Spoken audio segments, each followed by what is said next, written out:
వారి కుమారులు, వారి కుటుంబం అంతటికి కూడా నేను ప్రేమపూర్వకమైన వందనాలు తెలియపరుచుకున్నాను. మమ్మల్ని ఎంతో ప్రేమించారు, ఎంతో పరిచర్య చేశారు. వారిని బట్టి కూడా ఎంతో స్తుతిస్తున్నాను. ఈరోజు పిల్లలు కూడా రావాలి, కానీ ఆయనకి ఆరోగ్యం సహకరించకపోయినా రావాలి, ప్రేయర్లో ఉండాలని ఎంతో ఆశపడుతున్నారు. నిన్న నాతో మాట్లాడుతూ నిన్న ఈవినింగ్, బాబు నిన్న మధ్యాహ్నం ప్రేయర్ అయిపోయిన తర్వాత ఇంటికి వచ్చాను, కానీ నాకు అసలు నిద్ర పట్టలేదు. ఆ మాటలే నాకు ఒక ఆలాపనలాగా వినిపిస్తూ ఉన్నాయి. ఇక నేను రేపు ఎలాగైనా వస్తాను, వచ్చి ప్రేయర్లో కూర్చుంటాను అని చాలా ఆశపడ్డారు ఈరోజు రావడానికి. ఉదయకాలం వారు వాష్రూమ్కి వెళ్ళినప్పుడు కాలు స్లిప్ అయ్యి వాష్రూమ్లో పడిపోయారు. కొన్ని దెబ్బలు కూడా తగిలాయి, ఈ చేతికి అది కొన్ని గాయాలు తగిలాయి. వాస్తవానికి రావాలని చాలా ఆశ ఉంది, కానీ కొంచెం గాయాలు తగిలే, అందుకని నేను రాలేని ప్రార్థన చేస్తాను. కనుక అదే విజువల్ కొరకు కూడా మనం అందరం ప్రార్థన చేద్దాం. మరి కుటుంబాన్ని ప్రభు ఆశీర్వదించును గాక. మరి దైవజనులు మోహన్ గారు, ప్రకాష్ గారు, కొంతమంది సేవకులు అందరూ కూడా వచ్చారు. వారందరికీ నేను ఎంతో కృతజ్ఞతలు చెల్లిస్తున్నాను.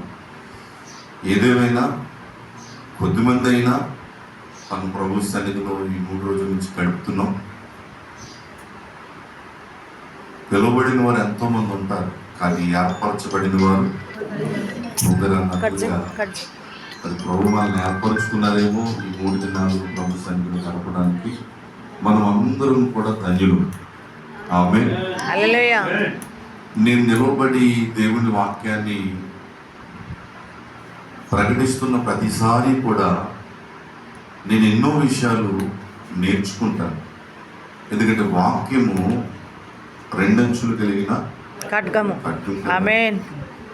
అది కేవలం ప్రకటించే వారికి, వినేవారికి మాత్రమే కాదు, ప్రకటించే వారికి కూడా. చాలాసార్లు వాక్యాన్ని బోధిస్తున్నప్పుడు అదే వాక్యం చేత నేను హృదయంలో కూర్చపడి పొడవబడి ప్రసంగం అయిపోయిన తర్వాత అలా నా గదిలోనికి వెళ్ళినప్పుడు కొన్ని గంటలు నేను ప్రసవ వేదన పడుతూ ఉంటాను. ఈ కూడికల ద్వారా దేవుడు నాతో కూడా ఎన్నో విషయాలు మాట్లాడుతున్నారు. మీరందరూ పాస్టర్ గారు ఏం చెప్తారో అని ఎదురు చూస్తున్నారు, కానీ నేను కూడా దేవుడు ఏం మాట్లాడతారని నేను ఎదురు చూస్తాను.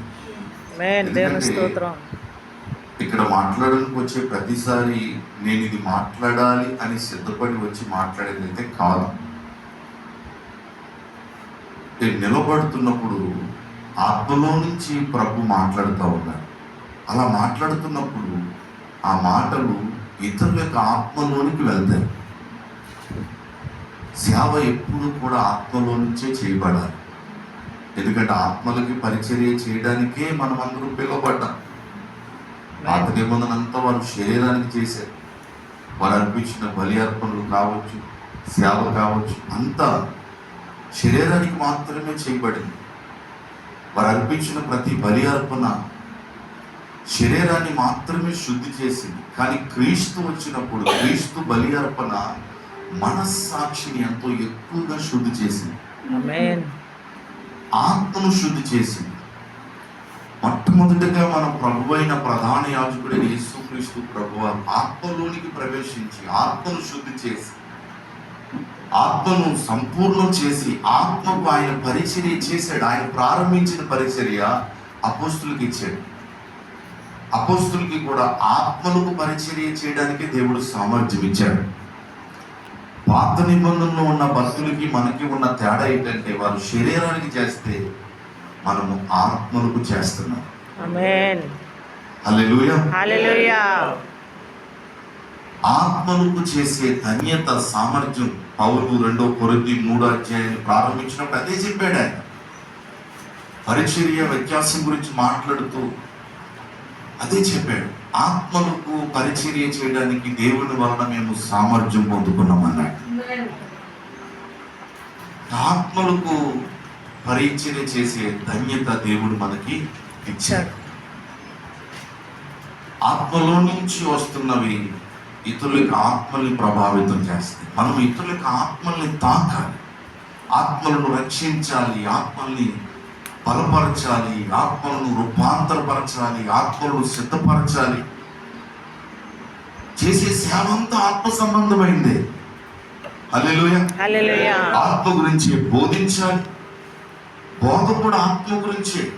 చూడండి, కొత్త నిబంధన ప్రారంభమైన తర్వాత దైవజనుడు పౌలు గారు, మరి ముఖ్యంగా పౌలు గారు ఆ పరిచర్య ఎంతో అద్భుతంగా కొనసాగించారు. ఆత్మను గురించినటువంటి, అంతరంగ పురుషుని గురించినటువంటి ప్రత్యక్షతలు పౌలు గారికి ఎంతో విస్తారంగా వచ్చాయి.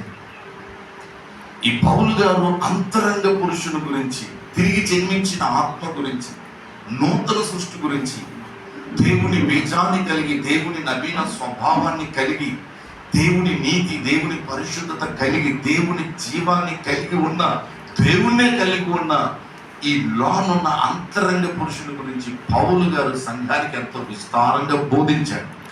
బోధ లోనున్న ఆత్మను గురించినదై ఉండాలి. హల్లెలూయా. హల్లెలూయా. రక్తమాంసాలు శరీరాన్ని, దేవుని రాజ్యాన్ని స్వతంత్రించుకోలేదు. శరీరం పరలోకానికి వెళ్ళదు కనుక శరీరం మీద కాకుండా ఆత్మ మీద దృష్టి పెట్టి ఆత్మకి మనం పరిచయం చేయాలి, ఆత్మలో నుంచే చేయాలి. మనం మనస్సులో నుంచి చేసినప్పుడు, మనస్సులో నుంచి మాట్లాడుతున్నప్పుడు ఇతరుల యొక్క మనస్సును మాత్రమే మనం తాకగలుగుతాం. కానీ ఆత్మలో నుంచి మాట్లాడుతున్నప్పుడు ఇతరుల యొక్క ఆత్మని మనం తాకగలుగుతాం. ప్రార్థన ఆత్మలో నుంచి, ఒక పాట ఆత్మలో నుంచి, బోధ ఆత్మలో నుంచి, చూడడం ఆత్మలో నుంచి, వినడం ఆత్మలో నుంచి, పరిచర్య ఆత్మలో నుంచి, ప్రతిదీ కూడా ఆత్మలో నుంచే చేయాలనేది దేవుని యొక్క వాక్య నియమమై ఉన్నది. హల్లెలూయా. హల్లెలూయా.